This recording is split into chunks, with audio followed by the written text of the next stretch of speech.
पिछले जन्मों के कर्म आगे ज़रूर आते हैं। बेटा बनकर, बेटी बनकर, दामाद बनकर और बहू बनकर कौन आता है जिसका तुम्हारे साथ कर्मों का लेना देना होता है। लेना देना नहीं होगा तो नहीं आएगा। एक फौजी था, उसके माँ नहीं, बाप नहीं, शादी नहीं, बच्चे नहीं, भाई नहीं, बहन नहीं, अकेला ही कमा कमा के फौज में जमा करता जा रहा था। तो थोड़े दिन में एक सेठ जी जो फौज में माल सप्लाई करते थे, उनसे उनका परिचय हो गया और दोस्ती भी हो गई। सेठ जी ने कहा, जो तुम्हारे पास पैसा है वो उतने के उतने ही पड़ा है, तो मुझे दे दो, मैं कारोबार में लगा दूं तो पैसे से पैसा बढ़ जाएगा, इसीलिए तुम दे दो। फौजी ने सेठ जी को पैसा दे दिया। सेठ जी ने कारोबार में लगा दिया। कारोबार उनका चमक गया, खूब कमाई होने लगी, कारोबार बढ़ गया। थोड़े ही दिन में लड़ाई लग गई। लड़ाई में फौजी घोड़ी पर चढ़कर लड़ने गया। घोड़ी इतनी बदतमीज़ थी कि जितनी ज़ोर ज़ोर से लगाम खींचे उतनी ही तेज़ भागे। खींचते खींचते उसके गलफर तक कट गए, लेकिन वो दौड़कर दुश्मनों के गोल में जाकर खड़ी हो गई। दुश्मनों ने वार किया, फौजी भी मर गया, घोड़ी भी मर गई। अब सेठ जी को मालूम हुआ कि फौजी मर गया तो सेठ जी बहुत खुश हुए कि उसका कोई वारिस तो है नहीं। अब ये पैसा देना किसको? अब मेरे पास पैसा भी हो गया, कारोबार भी चमक गया, लेने वाला भी नहीं रहा। तो सेठ जी बहुत खुश हुए। तब तक कुछ ही दिन के बाद सेठ जी के घर में लड़का पैदा हो गया। अब सेठ जी और खुश कि भगवान की बड़ी दया है, खूब पैसा भी हो गया, कारोबार भी हो गया, लड़का भी हो गया, लेने वाला भी मर गया। सेठ जी बहुत खुश। वो लड़का होशियार था, पढ़ने में समझदार था। सेठ जी ने उसे पढ़ाया लिखाया। जब वह पढ़ लिख कर बड़ा हो गया तो सोचा कि अब ये कारोबार संभाल लेगा, चलो अब इसकी शादी कर दें। शादी करते ही घर में आ गई बहू रानी, दुल्हन आ गई। अब उसने सोचा कि चलो बच्चे की शादी हो गई, अब कारोबार संभालेगा। लेकिन कुछ दिन में बच्चे की तबीयत खराब हो गई। अब सेठ जी डॉक्टर के पास, हकीम के पास, वैद्य के पास दौड़ रहे थे। वैद्य जी जो दे रहे थे दवा खिला रहे हैं और दवा असर नहीं कर रही, बीमारी बढ़ती ही जा रही थी।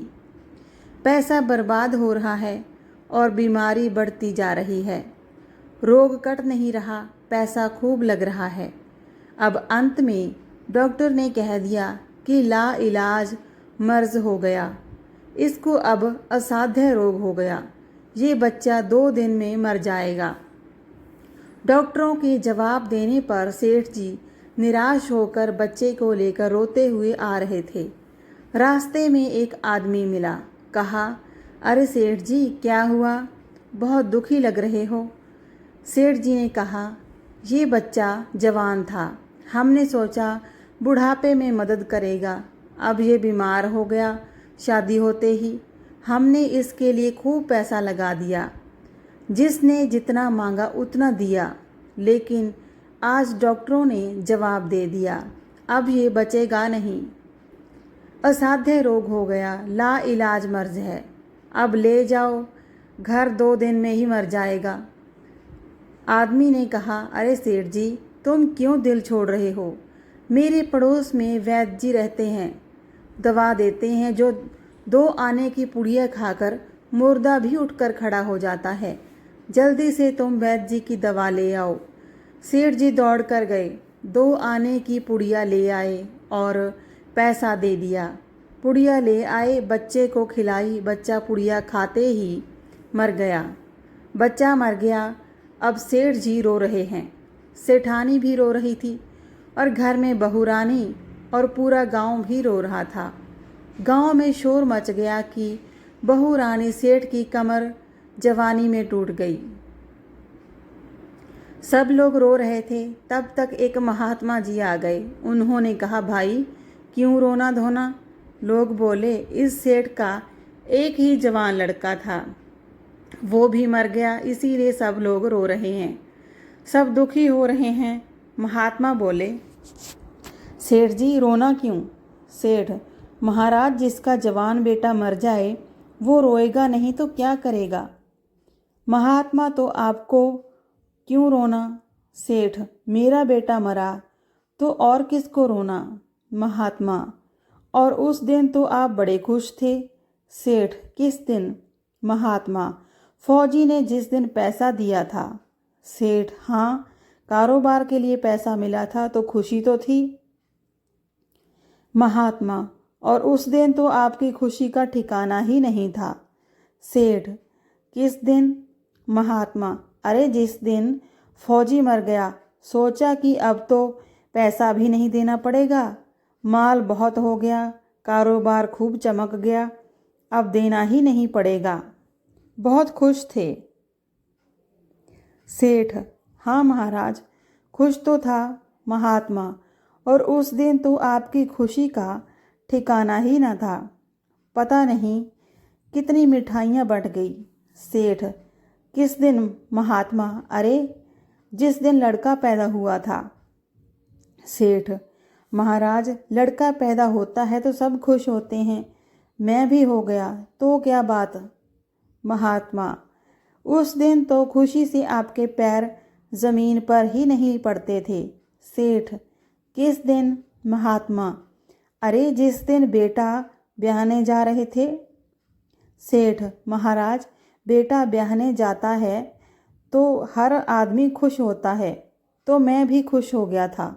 महात्मा, तो जब इतनी बार खुश हो गए तो ज़रा सी बात के लिए रो क्यों रहे हो? सेठ, महाराज ये ज़रा सी बात है, जवान बेटा मर गया, ये ज़रा सी बात है। महात्मा, अरे सेठ जी, वही फौजी पैसा लेने के लिए बेटा बनकर आ गया, पढ़ने में, लिखने में, खाने में, पहनने में और शौक़ में, श्रृंगार में जितना लगाना था लगाया, शादी ब्याह में सब लग गया और ब्याज दर ब्याज लगाकर डॉक्टरों को दिलवा दिया। अब जब 2 आने पैसे बच गए वो भी वैद्य जी को दिलवा दिए और पुड़िया खाकर चल दिया। अब कर्मों का लेना देना पूरा हुआ। सेठ जी ने कहा, हमारे साथ तो कर्मों का लेन देन था, चलो हमारे साथ तो जो हुआ सो हुआ, लेकिन वो जवान बहू रानी घर में रो रही है, जवानी में उसको धोखा देकर विधवा बनाकर चला गया, उसका क्या जुर्म था कि उसके साथ ऐसा गुनाह किया? महात्मा बोले, ये वही घोड़ी है जिसने जवानी में उसको धोखा दिया था, इसने भी जवानी में उसको धोखा दे दिया। वेद शास्त्र व पुराणों के साथ साथ सभी साधु संतों का कहना है कि यह संसार कर्मों का लेखा जोखा है। इसमें जो जीव चैतन्य है वो समझदारी से भवसागर पार हो जाएगा। आज की कहानी अच्छी लगी हो तो वीडियो को लाइक और शेयर ज़रूर करें। चैनल को सब्सक्राइब करना ना भूलें। मिलते हैं नई कहानी के साथ। धन्यवाद।